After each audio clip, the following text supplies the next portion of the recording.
Welcome to active contract Tamil. So என்னோட name Krishnamurthy. நான் SEBI register advisor கிடையாது. இந்த வீடியோ உங்களுக்கு ஒரு எஜுகேஷ்னல் பர்பஸ்க்காக மட்டுமே. ஸோ வர்ற ஆகஸ்ட் 3, அதாவது ஆகஸ்ட்டில் ஃபஸ்ட்டு வீக்கில் வர்ற சண்டே அன்றைக்கி நமக்கு மந்த்லி செஷன்ஸ் வந்து ஸ்டார்ட் ஆகுது. ஜாயின் பண்ணணும் விருப்பம் இருக்கவங்க 7904877610 அப்படின்ற நம்பருக்கு வாட்ஸ்அப் பண்ணி இந்த டாபிக்ஸ் பற்றி தான் டீட்டெயில்ஸ் இருக்கும். அண்ட் கிளாஸஸ் எப்பப்பெல்லாம் நடக்கும். மேக்ஸிமம் மந்த்லியில் எல்லா சண்டேவும் நடக்கும்.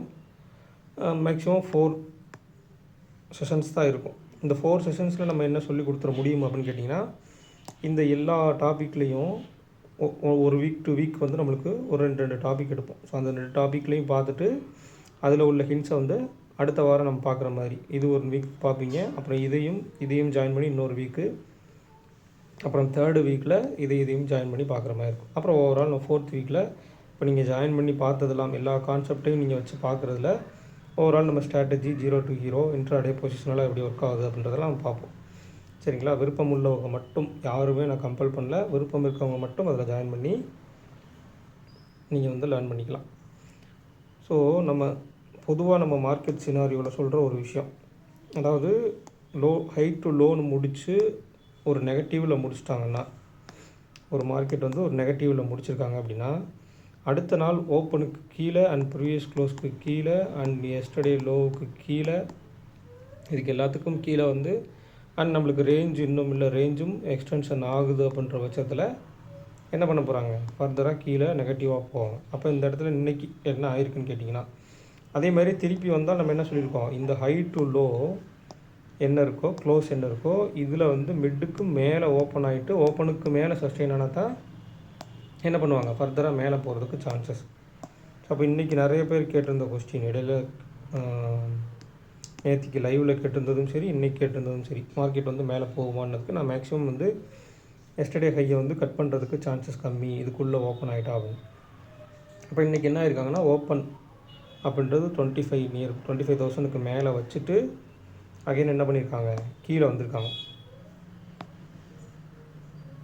சரிங்களா? கீழே வந்து நம்மளுக்கு ப்ரீவியஸ் க்ளோஸை கட் பண்ணி எஸ்டர்டே லோவை கட் பண்ணி நம்மளுக்கு 24,900 அப்படின்றது ஷார்ட் எட்ஜோட பாட்டம் அண்ட் ஒயிட் எட்ஜோட பாட்டமும் அவங்க தான். அப்போ அந்த 2 லெவலும் இருக்கப்போ அதை தாண்டி பெருசாக மொமெண்டம் இல்லாமல் அகைன் திரும்பி என்ன பண்ணுறாங்கன்னா, எஸ்டர்டே லோவுக்கு உள்ளே வந்து ப்ரீவியஸ் க்ளோஸை கட் பண்ணி ஓப்பன் வராங்க. இப்போ ஒன்று நீங்கள் இந்த மொமெண்டத்தில் புட் ஆப்ஷனை பை பண்ணி ப்ராஃபிட் பண்ணியிருக்கணும், புட் ஆப்ஷனை பை பண்ணியோ இல்லை காலை வந்து செல் பண்ணியோ ப்ராஃபிட் பண்ணியிருக்கணும். அதர்வைஸ் இந்த மூமெண்ட்டில் போய் ஓப்பன் வரைக்கும் சொல்கிறேன், நீங்கள் வந்து ஒரு கால் ஆப்ஷனை பை பண்ணியோ ஆர் புட் ஆப்ஷனை வந்து செல் பண்ணியோ ப்ராஃபிட் பண்ணியிருக்கணும். இங்கே போய் என்ட்ரி ஆகக்கூடாது. எல்லாருமே பார்க்குறது தான். இப்போ இந்த இடத்துல வந்து மார்க்கெட் ஒரு மொமெண்டத்தை முடிச்சுட்டு சைட்வேஸ்க்கு போகிறாங்கன்னா, ஒன்று ரிவர்சல் எதிர்பார்க்கலாம், ஆர்எல்ஸ் என்ன பண்ணணும், அந்த இடத்துல சைட்வேஸை மட்டும் நம்ம வாட்ச் பண்ணிட்டே இருக்கணும். இங்கேருந்து மேலேருந்து கீழே வந்தால் தான் நம்மளுக்கு என்ன அர்த்தம், ஏன்னா இதுக்கு கீழே வந்துட்டாங்க அப்படின்னா நம்மளுக்கு இந்த இடத்துல ஒரு ஸ்டாப் லாஸ் நியர்பை கிடைக்கும். சரிங்களா? கீழே நம்மளுக்கு வரவே இல்லை அப்படின்ற பட்சத்தில் என்ன ஆகும்னா மேலே தான் சஸ்டெயின் ஆகும். அப்புறம் இங்கேருந்து நீங்கள் இங்கே எடுத்தீங்க அப்படின்னா ஸ்டாப் லாஸ் அப்படின்றது உங்களுக்கு ஒன்று ப்ரீவியஸ் க்ளோஸாக இருக்கும், இல்லை எஸ்டர்டே லோவாக இருக்கும், இல்லை அன்றைக்கி காலையில் வச்ச லோவாக இருக்கும். சரிங்களா? அப்போ இதுக்குள்ளேயே நீங்கள் என்ட்ரி எடுத்து இந்த இடத்துல எல்லாம் என்ட்ரி எடுத்தீங்க அப்படின்னா என்ன ஆகும், லாஸ் தான் வரும், ஸ்டாப் லாஸ் தான் அடிக்கும். அப்போ ஒரு மொமெண்டத்தை நீங்கள் விட்டுட்டீங்க அப்படின்னா, ஒரு low to high call option காலையிலேருந்து ஏறிடுச்சு. சரிங்களா? இந்த லோ வச்சு என்ன பண்ணியிருக்காங்க, கால் ஆப்ஷன் ஏறிருக்கு. அப்போ இன்னும் எப்படி அவங்களுக்கு ப்ரீமியம் கொடுப்பாங்க?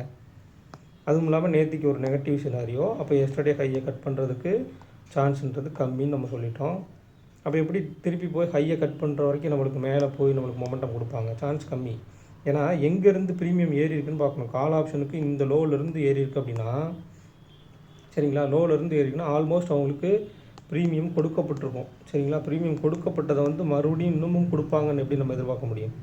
அதனால தான் நம்ம சொல்கிறோம், ஒரு மினிமம் ஒரு ரேஞ்சுன்னு இருக்குது, ஒரு 150 to 200 அப்படின்ற மாதிரி. மார்க்கெட்டுக்கு வந்து சைட்வேஸாக இருந்தால் 100 அப்படின்ற மாதிரி ரேஞ்சஸ் இருக்குது. ஸோ அதுக்குட்பட்டு இருக்கும்போது மார்க்கெட் வந்து பெருசாக நம்மளுக்கு கொடுக்க மாட்டாங்க. ஏதோ 1 or 2 days தான் நடக்கும். அது எல்லா நாளும் நம்ம எதிர்பார்க்கக்கூடாது, இன்றைக்கி நடந்துருமான்னு சொல்லி. அப்படி நம்ம பெரிய மூவ்மெண்ட் எதிர்பார்த்து தான் இங்கே நிறைய பேர் வந்து லாஸ் ஆகுறது. நல்லா புரிஞ்சுக்குங்க. சின்ன மூவ்மெண்ட் எங்கனக்குள்ளே இருக்கும். டெய்லியுமே ஒரு ஆவரேஜாக நம்மளுக்கு ஒரு மூவ்மெண்ட் இருக்கு இல்லையா, 100 பாயிண்ட்ஸுன்றதை, அந்த 100 பாயிண்ட்ஸ்குள்ளே நம்ம எப்படி கொடுக்க போகிறாங்க, அவங்கள எப்படி நம்ம வந்து எஸ்எல்லும் டார்கெட்டோ என்ட்ரியோ வச்சு பிரித்து அதுக்குள்ளே எப்படி நம்ம என்ட்ரி எடுக்கணும். இப்போ 24,900க்கு வந்தாச்சு. வந்துட்டு அகைன் போய் எஸ்டர்டே லோவை கட் பண்ணாங்கன்னா இங்கேயும் நம்மளுக்கு நீங்கள் புட் ஆப்ஷனை செல் பண்ணாலும் சரி, கால் ஆப்ஷனை பை பண்ணாலும் சரி, இந்த இடத்துல என்ட்ரி. இவங்க தான் என்ட்ரியாக இருக்கும் மேக்ஸிமம். அதை தாண்டி விட்டுட்டிங்கன்னா இங்கே என்ட்ரி. இவ்வளோதான். இப்போ இங்கே நீங்கள் என்ட்ரி எடுத்தாலும் ஸ்டாப் லாஸ் அப்படின்றது இதுதான். ஸோ ஒருவேளை நீங்கள் இந்த இடத்துல என்ட்ரி எடுத்திருக்கீங்க அப்படின்னா ப்ரீவியஸ் க்ளோஸை கட் பண்ணோடனே உங்களுக்கு ஸ்டாப் லாஸ் எங்கே வந்துடும், ட்ரையல் பண்ணி இந்த இடத்துக்கு வந்துடும், எஸ்டர்டே லோவுக்கு வந்துடும். சரிங்களா? அதுக்கடுத்து ஓப்பனை கட் பண்ணோடனே உங்களுடைய ப்ரீவியஸ் க்ளோஸ், நேற்றுக்கு ப்ரீவியஸ் க்ளோஸ்க்கே உங்களுக்கு எஸ்எல்லை வந்து நீங்கள் ட்ரையல் பண்ணிட்டு போகிற மாதிரி இருக்குது. இதில் வந்து கால் ஆப்ஷனை பை பண்ணவங்க வந்து இங்கே புக் பண்ணிவிட்டு வெளியே வந்துடணும். ஏன்னா ஒன் சைடு மார்க்கெட்டுக்கான மொமெண்டம் இந்த இடத்துல இல்லைன்னா நம்ம என்ன பண்ணிடணும், எக்ஸிட் ஆகிடணும். பையர்ஸ் இந்த இடத்துல தான். அப்போ நீங்கள் ஹோல்டு பண்ண என்ன ஆகும், உங்கள் ப்ராஃபிட் வந்து கரைஞ்சிக்கிட்டே இருக்கும். அந்த இடத்துல ஒரு ஸ்டாடில் ஆல்ரெடி ப்ரீமியம் கொடுத்துட்டாங்க அப்படின்னா ஒரு சைட் பேஸோ இல்லை சின்னதாக சைட் பேஸ் டு அப்டன் போகும்போது ப்ரீமியம் பெருசாகவும் ஏறாது. பட் புட் ஆப்ஷனை செல் பண்ணவங்க இந்த ப்ரீவியஸ் க்ளோஸில் ஸ்டாப் லாஸை வச்சுட்டு உட்காந்துலாம். ஏன்னா மார்க்கெட் அதுக்கு மேலே சஸ்டெயின் ஆக என்ன அது உங்களுக்கு ப்ராஃபிட் தான். ஏன்னா அங்கே என்ன ஆகும், டிகேன்ற ஒரு விஷயம் நடக்க உங்களுக்கு ப்ராஃபிட் தான் வரும். ஸோ இதுக்குள்ளே இருக்க அந்த விஷயங்கள் நீங்கள் அண்டர்ஸ்டாண்ட் பண்ணிக்கணும். ஒரு சைடு ப்ரீமியம் கொடுத்துட்டாங்கன்னா, அதாவது காலையில் மேலேருந்து கீழே இறங்குனதுக்கு புட் ஆப்ஷனுக்கு மினிமமாக என்ன ப்ரீமியம் கொடுக்கணுமோ அதை கொடுத்தாச்சு. அடுத்து கீழேருந்து மேலே ஏறினதுக்கு கால் ஆப்ஷனுக்கு வந்து மேக்ஸிமம் என்ன ப்ரீமியம் கொடுக்கணுமோ அதை கொடுத்தாச்சு. அதுக்கும் மேலே இன்னும் கொடுப்பாங்கன்றப்ப நம்ம எதிர்பார்க்க முடியாது இல்லையா? ஸோ அதனால தான் கொஞ்சம் கேர்ஃபுல்லாக இருக்கணும் அப்படின்ட்டு சொல்கிறேன். ஸோ இந்த மாதிரி லெவல்ஸில் ஒரு லோ எங்கே வைக்கிறாங்க, லோவிலேருந்து எங்கே திரும்புகிறாங்க அப்படின்றதெல்லாம் ரொம்ப ரொம்ப முக்கியம். ஆல்மோஸ்ட் இங்கே 24,900 நம்மளுக்கு ஏறியிருக்காங்கன்னா 24,900 கால் ஆப்ஷன் வந்து 109 ரூபாலேருந்து 250 ரூபா ஏறியிருக்காங்க. அப்போ இன்னமும் ப்ரீமியம் அவங்களுக்கு கொடுப்பாங்கன்னு எப்படி நம்ம எதிர்பார்க்க முடியும்? வாய்ப்பில்லை. நீங்கள் ஓடிஎம்மில் வந்து 25,100 இல்லை 25,050 நீங்கள் பார்த்துட்டு இன்னும் ப்ரீமியம் கொடுப்பாங்கன்னா ஐடிஎம் எங்கேருந்து ஏறி இருக்குன்னு பாருங்கள். அதுலேருந்து இன்னும் கொடுக்கறதுக்கு வாய்ப்பு இருக்கான்னு பாருங்கள். வாய்ப்பு இல்லை, ஆல்ரெடி கொடுத்துட்டாங்கன்ற பட்சத்தில் அந்த மொமெண்டம் வந்து இருக்காதுன்றது அர்த்தம். சரிங்களா? கரெக்டாக நீங்கள் இதை வந்து அண்டர்ஸ்டாண்ட் பண்ணிக்கணும். ஸோ அதே மாதிரி இன்றைக்கி நீங்கள் ஓவரால் என்ன நடந்திருக்கு, ஒரு அப்வர்டு மொமெண்டத்துக்கு மார்க்கெட் திரும்பியிருக்கான்னு கேட்டிங்கன்னா அது நாளைக்கு தான் கன்ஃபார்ம் ஆகும். ஏன்னா இன்றைக்கு உண்டான ஹை நாளைக்கு எஸ்டர்டே ஹை ஆயிரும். அந்த எஸ்டர்டே ஹையை கட் பண்ணால் தான் அப்வர்டாக இன்னும் திரும்புதா இல்லையான்னு நம்மளுக்கு தெரியும். அப்வர்டாக இல்லை அகெயின் சைட் பேஸில் போகிறாங்களான்னு. ஓவரால் இன்றைக்கி என்ன பண்ணியிருக்காங்கன்னா, நேற்றுக்கு கொடுத்துருக்க புட் ஆப்ஷனுக்கு என்ன பண்ணியிருக்காங்க, இன்றைக்கி புட் ஆப்ஷன் வந்து டிகே பண்ணியிருக்காங்க. அதுதான் நடந்திருக்கு. சரிங்களா? அதை மட்டும் நம்ம வந்து அண்டர்ஸ்டாண்ட் பண்ணிக்கணும். புட் ஆப்ஷனுக்கு நேற்றுக்கு ப்ரீமியம் கொடுத்துருக்குறாங்க. ஸோ இன்றைக்கி வந்து புட் ஆப்ஷனுடைய ப்ரீமியத்தை வந்து நம்மளுக்கு டிகே பண்ணியிருக்காங்க அப்படின்ற ஒரு விஷயம் தான் நடந்திருக்கு. அதில் உதாரணத்துக்கு நேற்றுக்கு 24,968 முடித்தாங்க இல்லையா? ஸோ அப்போ 24,950 காலை நம்ம எடுத்துக்கலாம். Call option and put option இந்த வீக் எக்ஸ்பைரி டேட்டு எடுத்துக்கலாம். சரிங்களா? இப்போ புட் ஆப்ஷன் ப்ரீவியஸ் க்ளோஸ்லேருந்து நம்மளுக்கு 62 பாயிண்ட் இறங்கியிருக்காங்க. கால் ஆப்ஷன் வெறும் 39 பாயிண்ட் தான். நேற்றுக்கு விட மார்க்கெட் 122 பாயிண்ட் நேற்றுக்கு முடிஞ்ச இடத்த விட ப்ளஸில் முடித்தாலும் அந்த ஏடிஎம் நேற்றுக்கு முடியும் போது இருந்த ஏடிஎம் கால் ஆப்ஷன் இருக்குல்லையா, அவங்க வந்து 39 பாயிண்ட் தான் ஏறியிருக்காங்க. ஆனால் புட் ஆப்ஷன் வந்து 62 பாயிண்ட் இறங்கியிருக்காங்க. இது உங்களுக்கு புரிஞ்சிச்சுன்னா இந்த கால்குலேஷன்ஸ் இதுக்குள்ளே இருக்க டிகேன்றதெல்லாம் புரிஞ்சிடும் உங்களுக்கு. சரிங்களா? அப்போ அதை நீங்கள் அண்டர்ஸ்டாண்ட் பண்ணிக்கணும். எப்படி எல்லாம் இருக்கிறாங்க அந்த பர்சன்டேஜ் வைஸும் சரி, பாயிண்ட் வைஸும் சரி, எப்படிலாம் அவங்களுக்கு டிகே நடக்குன்றதை நீங்கள் அண்டர்ஸ்டாண்ட் பண்ணிக்கணும். அடுத்ததாக நாளைக்கான லெவல்ஸ், அதாவது இன்றைக்கி வந்து ஒரு லோ டு ஹை அப்படின்ற ஒரு இடம். சரிங்களா? Low to high and previous க்ளோஸ்க்கு நல்ல பாசிட்டிவே முடிச்சுக்கிறாங்க. ஸோ லோ அப்படின்றது நம்மளுக்கு 882, ஹை அப்படின்றது நம்மளுக்கு 25,111. அப்போ ஆல்மோஸ்ட் கிட்டத்தட்ட 150 பாயிண்ட்ஸுக்கும் மேலே தான் நம்மளுக்கு மூவ்மெண்ட்ன்றது நடந்திருக்கு. அப்போ இன்றைக்கி என்ன மாதிரி டேபிள் கொடுத்துருக்காங்க? ஸோ ஒரு சைட் வேஸ்ன்னு மார்க்கெட் போயிட்டாங்க. ஒரு நீங்கள் நல்லா புரிஞ்சுங்க. இந்த இடத்துல வந்து இங்கேருந்து மேலே ஏறினதுக்கப்புறம் 25,000 காலும் வந்துருச்சு அண்ட் 25,000 புட்டும் வந்துருச்சு. இதுவே மார்க்கெட் ஓப்பன் ஆகிட்டு ப்ரீவியஸ் க்ளோஸ்க்கே வந்துட்டு திருப்பி போனாலும் கூட இன்னும் மொமெண்டம் போகிறதுக்கு, ஏன்னா லோ இங்கே க்ரியேட் ஆகிடுச்சுன்னா இன்னும் மேலே போகிறதுக்கு சான்சஸ் இருக்கும். பட் லோ இங்கே க்ரியேட் ஆகிருக்கு. அப்போ இன்னும் எப்படி மேலே போவாங்க? சான்ஸ் ரொம்ப ரொம்ப கம்மி. இதுக்கு அடுத்து இன்னொரு விஷயம் என்னன்னு கேட்டிங்கன்னா, ஸ்பாட் தான் நம்மளுக்கு ஓப்பன்லேருந்து நல்ல கீழே இறங்கி மேலே போயிருக்காங்க. பட் ஃப்யூச்சரை போய் பாருங்கள், ஃப்யூச்சர் வந்து கம்மியான லோ தான் கொடுத்துருக்காங்க ஓப்பன்லேருந்து, தெரியுதுங்களா? ஓப்பன் டு லோ கம்மி, பட் ஓப்பனுக்கு மேலே சஸ்டெயின். அப்போ ரிவர்சல் ஏன் வரலைன்னா இங்கேயே தெரிஞ்சதா, ஃப்யூச்சர் வந்து ப்ரீவியஸ் க்ளோஸ்க்கு கீழேயே வரலை. ஸ்பாட் வந்து ஓப்பனுக்கு கீழே வந்துட்டு கீழே மேலேயும் போயிட்டுருக்காங்க. பட் ஃப்யூச்சர் அப்படின்றது ப்ரீவியஸ் க்ளோஸ்க்கு கீழே வரல. அப்போ என்ன பண்ணுவாங்க, மேலே போகிறாங்க. பட் ஆல்ரெடி ப்ரீமியம் கொடுத்தனால இன்னும் மேலே போகிறதுக்கு சான்சஸ் கம்மி. இதை நீங்கள் இதுக்குள்ளே இருக்க அந்த விஷயங்களை நீங்கள் அண்டர்ஸ்டாண்ட் பண்ணால் தான் சரியாக அந்த விஷயத்தை புரிஞ்சுக்க முடியும். இல்லைனா வெறுமனே கேண்டில் ஸ்டிக்ஸ் பார்த்துட்டு க்ரீன் வந்துருச்சு அடுத்த க்ரீன், ஸோ நல்லா மேலே ஏறுவாங்கன்ற அந்த கான்செப்ட்லேயே நம்ம போயிடக்கூடாது. ஓகேங்களா? கொஞ்சம் கேர்ஃபுல்லாக இருக்கணும். இதெல்லாம் நீங்கள் அனலைஸ் பண்ணால்தான், கண்டினியூவாக பார்க்க தான் உங்களுக்கு அது புரியும்.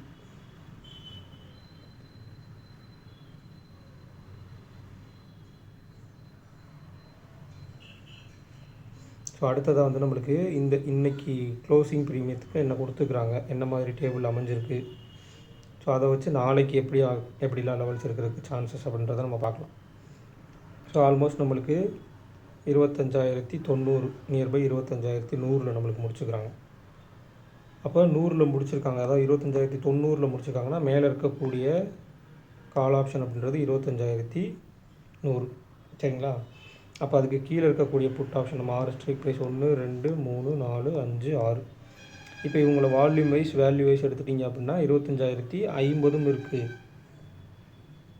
சரிங்களா? இங்கே பாருங்கள், இவங்களையும் பாருங்கள், வால்யூம் வைஸ் கொஞ்சம் தான் அதிகம், பட் வேல்யூ வைஸ் இவங்களோட 1.5 1.5 மடங்கு மேலே இருக்காங்க. சரிங்களா? அப்போ இவங்கள நம்ம எடுத்துக்கலாம். அப்போ 25,050 புட்டு, அப்போ 25,100 கால், அப்போ 25,075 அப்படின்றது ஷார்ட் எட்ஜோட மிட் பாயிண்ட்டு, ஷார்ட் எட்ஜோட டாப்பும் பாட்டமும் இது.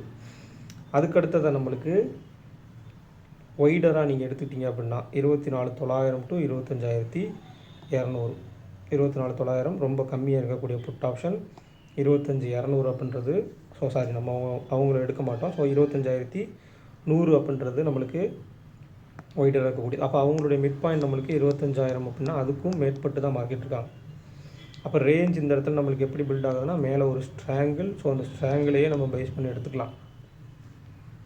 சரிங்களா? அப்போ 25,050 எடுக்கலை அப்படின்னு கேட்டால் வால்யூம் வைஸ் அவங்க இருந்தாலும், வால்யூம் அண்ட் வேல்யூ 6 ஸ்ட்ரைக் ப்ரைஸ்க்குள்ளே வந்தாலும் ஃபஸ்ட்டு 2 இருக்கிற நீங்கள் ஸ்ட்ராங்கிளே எடுத்துக்கலாம். ஸ்ட்ராங்கிள் இருந்துச்சுன்னா ஸ்ட்ராங்கிள் எடுக்கலாம், ஸ்ட்ராடல் இருந்துச்சுன்னா ஸ்ட்ராடல் எடுக்கலாம். இல்லை 2 புட் ஆப்ஷன் 2 கால் ஆப்ஷன் இருக்குன்னா நீங்கள் ஷார்ட் எட்ஜோட டாப்பையும் ஷார்ட் எட்ஜோட பாட்டமையும் நீங்கள் வந்து ஸ்ட்ராங்கிளாக எடுத்து அவங்கள்ட்ட நீங்கள் ரேஞ்ச் எடுத்துக்கலாம். ஒரு 2 புட் ஆப்ஷன் இருக்குது, அடுத்ததாக 2 கால் ஆப்ஷன் இருக்குது அப்படின்னா.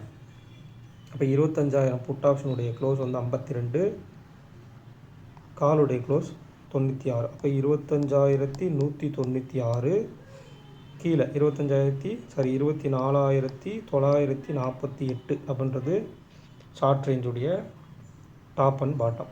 அப்போ இவங்களை நீங்கள் ப்ளஸ் பண்ணணும். அப்போ 96 ப்ளஸ் 52 அப்படின்னா கிட்டத்தட்ட 148. அப்போ 25,248 அப்படின்றது என்ன, அது ஒயிட் ரேஞ்சோட டாப்.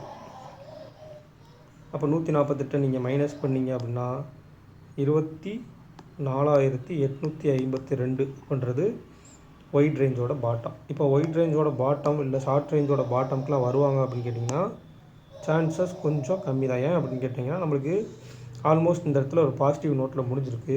ரெண்டாவது இன்றைக்கி இந்த வீக்குக்கு பார்க்கணும், இதை நீங்கள் வீக்லியில் எடுத்துக்கணும். இது வீக்லி ஓப்பன் இல்லையா? இன்றைக்கி ஓப்பன் ஆகிருக்கிறது நம்மளுக்கு வீக்லி ஓப்பன். லாஸ்ட் வீக் லோவுக்கு கீழே போய் தான் சப்போர்ட்டே எடுத்துகிட்டு வந்திருக்காங்க அப்படின்றத நீங்கள் இந்த இடத்துல அண்டர்ஸ்டாண்ட் பண்ணிக்கணும். அப்போ 24,999 அப்படின்றது நம்மளுக்கு வீக்லி ஓப்பன். அப்போ லாஸ்ட் வீக்கோட ஹை அப்படின்றது நம்மளுக்கு எந்த இடத்துல இருக்காங்க அப்படின்னு பார்க்கணும். அப்போ லாஸ்ட் வீக்கோட ஹை நம்மளுக்கு 25,255. அங்கே தான் நம்மளுக்கு என்ன வர்றாங்க, ஒய்டஸ்ட்டாக ஒரு ரேஞ்ச் வருது இல்லையா, 148 அப்படின்றப்போ ஒயிட் ரேஞ்சோட டாப் அந்த இடத்துல தான் வருது. அப்போ ஆல்மோஸ்ட் இன்னமும் நம்மளுக்கு மார்க்கெட் புல்லிஷ் ஆகணும்னா ஐடிஎம் டு ஓடிஎம் பர்சன்டேஜ், அதாவது ஐடிஎம் கால் ஆப்ஷனில் ஒரு பர்சன்டேஜ் இருக்கிறதோ ஓடிஎம் கால் ஆப்ஷனில் பர்சன்டேஜ் வைஸ் அதிகமாக இருக்கணும். அப்படி இருந்தால் மட்டுமே ஒன் சைடு மார்க்கெட் நடைபெறும், இல்லைன்னா நடைபெறாது. சரிங்களா. நீங்கள் உங்களுடைய ட்ரேடிங் டெர்மினலில் பார்த்தீங்கன்னா தெரியும், இந்த ஐடிஎம் ப்ரைஸ்க்கு பக்கத்துலேயே நம்மளுக்கு என்ன பண்ணியிருப்பாங்க, பர்சன்டேஜ் கொடுத்துருப்பாங்க. ஸோ அந்த பர்சன்டேஜ் வந்து ஐடிஎம்மை விட ஓடிஎம் வந்து அதிகமாக இருக்கணும். அதிகமாக இருந்தால் ஃபர்தராக வந்து ஒன் சைட் மூமெண்ட்டமாக மேலே போகிறதுக்கு சான்சஸ் இருக்குது. ஸோ எண்ட் ஆஃப் த டே என்ன நடந்திருக்குன்னு கேட்டிங்கன்னா, ஓவரால் வந்து இந்த இடத்துல ஒரு சின்ன டிகே செஷன்ஸ்க்குலாம் போயிருக்காங்க. மார்க்கெட்டே மேலே போனாலும் டிகேன்ற ஒரு செஷன் அந்த இடத்துல நடந்திருக்கு. ஏன் அப்படின்னா, இம்ப்ளைட் வால்டிலிட்டி காலையில், அதாவது நேத்திக்கு க்ளோசிங்கில் இருந்ததை விட காலையில் கொஞ்சம் ஹையராக போயிட்டு ஈவினிங் நேத்திக்கு க்ளோசிங்க்கு நியர்பை கொண்டு வந்துட்டாங்க. கால் ஆப்ஷனையும் குறைச்சிட்டாங்க, புட் ஆப்ஷனுடையும் குறைச்சிட்டாங்க. அப்போ என்ன இருக்குன்னா, ப்ரீமியம் கொடுக்கப்பட்டாலும் அந்த சைட் வேஸ்க்குள்ளே போயிட்டு அகெயின் மேலே போனாலும் ப்ரீமியம் கரைக்க தான் பட்டிருக்கு. இதை நீங்கள் அண்டர்ஸ்டாண்ட் பண்ணிக்கணும். எப்படிலாம் அவங்க வந்து ஒரு இம்ப்ளைட் வால்டிலிட்டியை வச்சு இம்ப்ளைட் வால்டிலிட்டி கொடுத்து ப்ரீமியத்தை ஏற்றி திருப்பி இம்ப்ளைட் வால்டிலிட்டி நல்லா ட்ராப் அவுட் பண்ணால் என்ன ஆகுது, ப்ரீமியம் இங்கே என்ன ப்ரீமியம் இருந்தாங்களோ சரிங்களா, அந்த ப்ரீமியம் அகெயின் இம்ப்ளைட் வால்டிலிட்டி குறையும் போது மேலே கொடுக்கப்பட்டு திருப்பி ப்ரீமியமும் கரையுது. ஸோ அண்டர்ஸ்டாண்ட் பண்ணிக்கிங்க. அடுத்தது நம்மளுக்கு பேங்க் நிஃப்டி நம்மளுக்கு வந்து 56,250 அப்படின்றது ஷார்ட்டேஜோட மிட்டாக கொடுத்துருந்தோம். இதனால தான் வந்து இதே கான்செப்டை இவங்கள்ட்டையும் பண்ணி பாருங்கள். ஒரு ஷார்ட்டேஜோட பிட்டு அப்படின்ற மாதிரிலாம் வச்சு பாருங்கள். நியர்பை இருக்கிற அதை அந்த 500 ஸ்ட்ரைக் ப்ரைஸை தாண்டி நியர்பை இருக்கிற ஸ்ட்ரைக் ப்ரைஸ்லாம் நம்ம கொஞ்சம் கால்குலேட் பண்ணி வச்சுக்கோங்கன்னு சொல்லியிருந்தோம். அப்போ இந்த 56,250க்கு கீழே வரல, அங்கேயே ப்ரீவியஸ் க்ளோஸ்லேயே சப்போர்ட் எடுத்து என்ன பண்ணியிருக்காங்க, அகெயின் ஓப்பனை நோக்கி போயிருக்காங்க. ஸோ இந்த ஓப்பனை நோக்கியும் அண்ட் 56,500 கால் ஆப்ஷனை ப்ளஸ் 500 கால் ஆப்ஷனுடைய லோவை வச்சிங்கன்னா அதை பேஸ் பண்ணி மார்க்கெட் வந்து மூவ்மெண்ட் கொடுத்துருக்காங்க. இதை நீங்கள் அண்டர்ஸ்டாண்ட் பண்ணிக்கணும். இவங்களுக்கு மந்த்லி ப்ரீமியத்தில் இவங்க எப்படி வேலை செய்கிறாங்க, எப்படி இவங்க மொமெண்டம் கொடுக்குறாங்க அப்படின்றத அண்டர்ஸ்டாண்ட் பண்ணிக்கணும். ஸோ இவங்களுக்குள்ளே நீங்கள் வந்து ஒரு என்ன சொல்கிறது, ஒரு கான்செப்ட் எடுக்கலாம். ஒரு மந்த்லிக்கும் சரி வீக்லிக்கும் சரி. மந்த்லி எக்ஸ்பைரின்றனால நம்ம வீக்லிக்கு வந்து நம்ம இது பண்ண வேணாம். வீக்லி பொசிஷனலாக நீங்கள் பார்க்கலாம் அவங்கள, எந்த மாதிரி சினாரியோஸ் இருக்குது, எந்த மாதிரி டேபிள்ஸ் வந்து சேஞ்ச் ஆகுது அப்படின்றத நீங்கள் டெய்லி நோட் பண்ணிட்டே வந்தீங்க அப்படின்னா அதிலிருந்து உங்களுக்கு ஒரு ஐடியா கிடைக்கும். சினாரியோ மாறி போகும்போது, ஒரு பாசிட்டிவ் சினாரியோவாக போகும்போது எப்படி போகிறாங்க, இல்லை ஒரு நெகட்டிவ் சினாரியோவாக போகும்போது டேபிள் எப்படி மாறுது, எப்படி பண்ணுறாங்க அப்படின்றதெல்லாம். ஏன்னா இதில் என்ன பிரச்சனை அப்படின்னு கேட்டிங்கன்னா, நீங்கள் அட்ஜஸ்ட்மெண்ட் பண்ணணும். அட்ஜஸ்ட்மெண்ட் பண்ணுற அளவுக்கு உங்களுக்கு கேபிட்டல் இருக்கணும். கேபிட்டல் இருந்தால் மட்டுமே இதுக்குள்ளே வர முடியும். இல்லைன்னா இதில் பிளைண்டாக போய் ஒரு நாளைக்கு இன்ட்ராடே பண்ணுறதுன்றது சுடுதண்ணியில் போய் கால வைக்கிற மாதிரி தான். அது கொஞ்சம் கேர்ஃபுல்லாக இருக்கும். ஏன்னா வாலட்டிலிட்டி அதிகமாக இருக்கும் ப்ரீமியத்தில். மார்க்கெட்டை விட பேங்க் நிஃப்டி ஆப்ஷன்ஸில் உள்ள ப்ரீமியத்தில் வாலட்டிலிட்டி அதிகமாக இருக்கும். சரிங்களா, கொஞ்சம் கேர்ஃபுல்லாக இருக்கணும். இன்றைக்கி ஆல்மோஸ்ட் அவங்க முடிச்சிருக்கிறதுன்றது 56,900 57,000 பக்கத்தில் முடிச்சுருக்காங்க. அப்போ 56,500 put option and 57,000 call option. Mid point வந்து நம்மளுக்கு 56,750 இதுதான் ரேஞ்ச். அப்போ இதை வந்து ப்ளஸ் பண்ணிட்டீங்க அப்படின்னா மேலே நம்மளுக்கு கீழே வந்து கிட்டத்தட்ட 56,250 இன்றைக்கி வச்சுருக்க அந்த லோ தான் வரும். மேலே வந்து 57,400. அப்போ 57,416 நியர்பை 57,500 வரைக்கும் போகிறதுக்கு வாய்ப்புகள் இருக்கான்றதை பார்க்கணும். சரிங்களா. இவங்களுக்கும் இம்ப்ளைட் வாலட்டிலிட்டி சொல்லியிருந்தோம் பார்த்தீங்களா. இவங்களுக்கு வந்து புட் ஆப்ஷன் சைடு கொஞ்சம் அதிகமாக இருந்தாங்க, கால் ஆப்ஷன் சைடு வந்து கம்மியாக இருந்தாங்க. அப்போ இன்றைக்கி இவங்களோட இவங்க நல்லா ஏறினாலும் இந்த ப்ரீமியம் கரைதல் எப்படி இருக்குன்றதை பாருங்கள். ஒரு ஏடிஎம் நேற்றுக்கு நம்மளுக்கு முடிச்சிருந்த இடம் எங்கனக்குள்ளே, ஸோ அந்த இடத்துல வந்து எவ்வளோ ப்ரீமியம் கரைச்சிருக்காங்க, எவ்வளோ ப்ரீமியம் கொடுத்துருக்காங்கன்றதை பார்க்கணும். ஸோ 56,260 நியர்பை 56,300 கிட்ட முடிச்சிருந்தாலும் கால் ஆப்ஷனுக்கு 230 பாயிண்ட் தான் கொடுத்துருக்காங்க. ஆனால் புட் ஆப்ஷன்லேருந்து 311 பாயிண்ட் டிகே ஆகிருக்கு.